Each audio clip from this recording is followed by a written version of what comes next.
नमस्कार दोस्तों, स्वागत है आपका वनडे एग्जाम सेंटर में। दोस्तों, आज के वीडियो में हम लोग आदिकाल के नामकरण पर चर्चा करेंगे और जानेंगे कि हिंदी के विभिन्न विद्वानों के द्वारा आदिकाल को किन किन नामों से पुकारा गया है। तो चलिए वीडियो को शुरू करते हैं।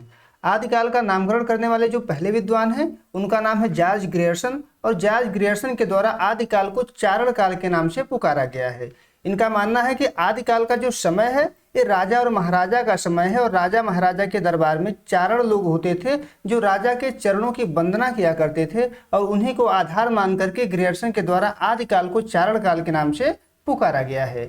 अगले विद्वान का नाम है मिश्रबंधु। मिश्रबंधु जो है आदिकाल को प्रारंभिक काल नाम देते हैं। इनका मानना है कि हिंदी साहित्य का जो प्रारंभ है वो इसी युग में होता है, इस कारण इस काल को प्रारंभिक काल के नाम से जानना चाहिए। अगले विद्वान है महावीर प्रसाद द्विवेदी।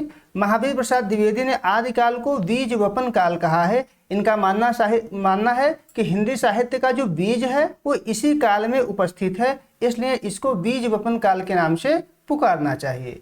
अगले विद्वान का नाम है रामचंद्र शुक्ल। रामचंद्र शुक्ल ने अपने हिंदी साहित्य के इतिहास में आदिकाल को वीरगाथा काल कहा है। इनका मानना है कि इस युग के जो कवि हैं वो अपने राजा महाराजा के वीरता की गाथा का वर्णन किए हुए हैं, इसलिए इस काल को वीरगाथा काल के नाम से पुकारना चाहिए, यानी इन्होंने आदिकाल को वीरगाथा काल नाम दिया है।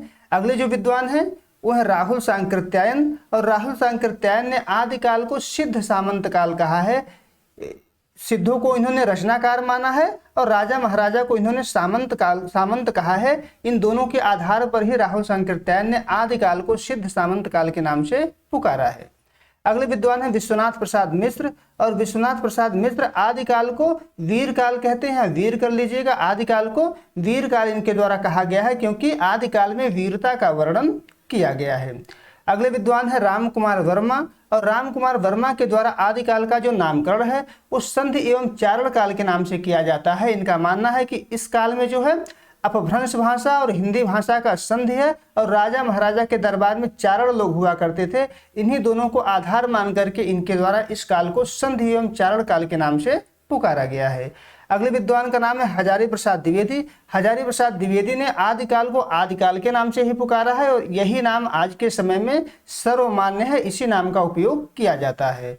अंतिम विद्वान है सुमन राजे, और सुमन राजे के द्वारा आदिकाल को आधार काल कहा गया है। इनका मानना है कि यह काल जो है हिंदी साहित्य का आधार है, इसलिए इसको आधार काल के नाम से जानना चाहिए। उम्मीद है दोस्तों आपको वीडियो पसंद आई होगी।